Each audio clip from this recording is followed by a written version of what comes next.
What is up? This is your LA in a minute, and I'm here in Boyle Heights at Mariachi Plaza, one of LA's most vibrant cultural landmarks, embodying nearly a century of community tradition. In this special episode brought to you by Arto Brick, who restored the beautiful brick and tile at this landmark, I want to talk about how Mariachi Plaza is the embodiment of nearly a century of resilience, immigration, urban change, and yes, mariachi and musical tradition. Let's get into it. Now, Boyle Heights has long been a gateway for immigrants and marginalized communities. By the early 20th century, it was home to a diverse mix of Latino, Jewish, Japanese, Russian, Armenian, and African American families. This diversity was both a strength and a challenge, as discriminatory housing practices like redlining kept many residents from moving elsewhere, forging a tight-knit activist community. Over the decades, these challenges have forced Boyle Heights residents into displacement, from freeway construction, the incarceration of Japanese Americans during World War II, and most recently, the pressures of gentrification. Yet, its residents have consistently fought to preserve their neighborhood's character and inclusivity.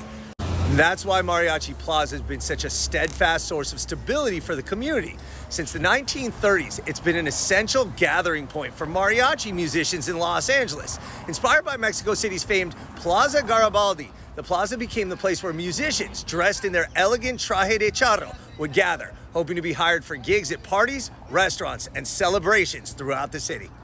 This area in particular, which was once little more than a parking lot or a rough patch of urban landscape, became an unofficial hiring hall for musicians by the 1950s, thanks in part to mariachi Juan Gonzalez Muñiz, who encouraged fellow musicians to settle nearby.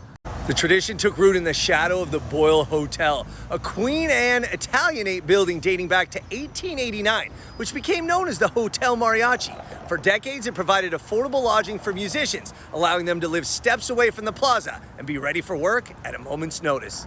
The mariachi musicians had long gathered informally at the intersection of First Street and Boyle Avenue. The dream of a formal plaza didn't start to take shape until the 1980s, when city officials, the MTA, and the Mexican state of Jalisco collaborated to create a space that would honor mariachi culture and serve the community.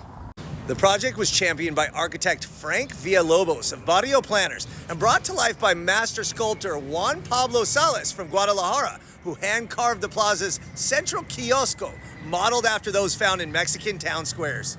Now, it's important to know that funding for this project came from a mix of city, transit, and international sources, including significant contributions from Jalisco, which not only donated the iconic stone kiosk, but also these ornate benches that surround the kiosk. Jalisco, of course, is the birthplace of mariachi music, and the kiosk was carved and assembled in Jalisco, then reassembled on site, physically linking Boyle Heights to mariachi's Mexican roots. Wow. So Mariachi Plaza is more than a monument. It's a living, breathing space where the legacy of Mexican music and culture is celebrated daily. And it quickly became the symbolic heart of Boyle Heights, a place where musicians could find work, families could gather, and the community could celebrate its heritage.